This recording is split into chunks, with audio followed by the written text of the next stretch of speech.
I worked with this crazy psychologist. He used to put jokes on his multiple choice tests. He was a really eccentric guy, but I really liked his courses. He taught a course on creativity, and he was also a prison psychologist, and he was an eccentric guy, and he for some reason liked me, and maybe because I was eccentric too, and he invited me to go out to the Edmonton maximum security prison with him a couple of times, which I did, and that was a very interesting experience because I was trying to figure out what role each individual's behavior bore to the pathology of the group. It was something like that. And I went out there and I met a little guy, smaller than me. I was a little bigger by then. And he was a pretty innocuous guy. And what had happened was I was out in this gymnasium. It looks like a high school, a prison, which is really quite telling in my estimation. And there were all these like monsters in there, weightlifting, and like they were monsters. I remember one guy who was tattooed everywhere, and he had like a huge scar running down the middle of his chest. It looked like someone had hit him with an axe, and you know, and I was in there, and I had this weird cape that I used to wear that I bought in Portugal, and some boots that went along with it. And yeah, it was like an 1890s Sherlock Holmes cape, and it was really like it was from the 1890s because this little village was up on a hill.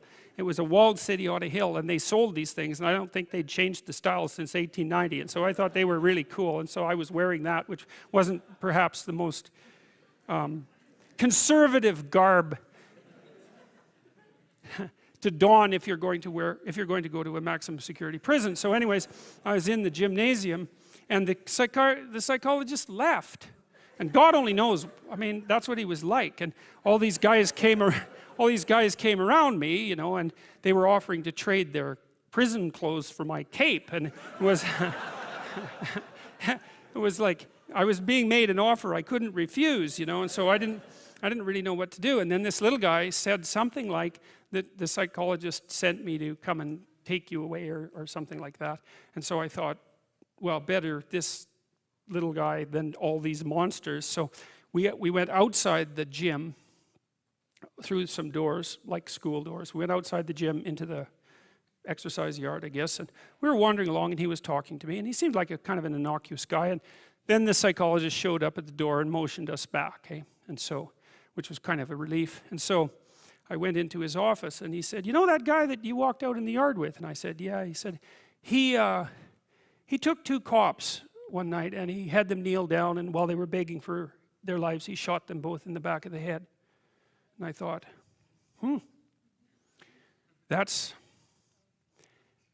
see, the thing that was so interesting was that he was so innocuous, right? Because what you'd hope is that someone like that would be very much unlike you, let's say, and certainly wouldn't be like someone innocuous that you'd met. What you'd want is that the guy would be like, you know, half werewolf and half vampire, so you could just tell right away that he was a cold-blooded killer. But no, he was this sort of ineffectual little guy who was certainly not ineffectual if you gave him a revolver and the upper hand. And so that made me think a lot about the relationship between being innocuous and being dangerous. And then another thing happened. I met another guy out there, and then a week or two later I heard that he and a friend of his had held another guy down and pulverized his left leg with a lead pipe, like just pulverized it. And the reason for that was that they thought that he was a snitch, and maybe he was. And that time I did something different. Instead of being shocked and horrified by that, although I certainly was, I thought, how in the world could you do that? Because I didn't think I could do that. I thought that there was a qualitative distinction between me and those people.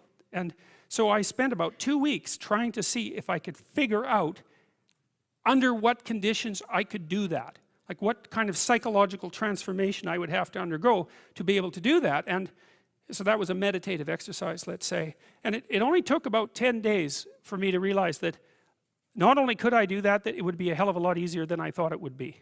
And that's sort of where that wall between me and what Jung described as the shadow started to fall apart. And that also was very useful because I started to treat myself as a somewhat different entity because I hadn't been aware up to that point, you know, because I thought I was a good guy. And there's no reason for me to think that, because you're not a good guy unless you've really made a bloody effort to be a good guy. You're just not. It's not easy. And so you're probably a moderately bad guy.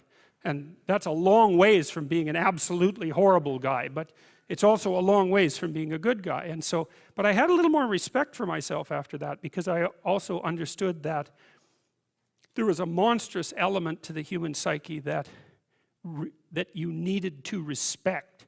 And that was part of you, that you should regard yourself in some sense as a loaded weapon. It's very useful around children to regard yourself as a loaded weapon, because around children you are a loaded weapon. And the terrible experiences that many children have with their parents are testament to that.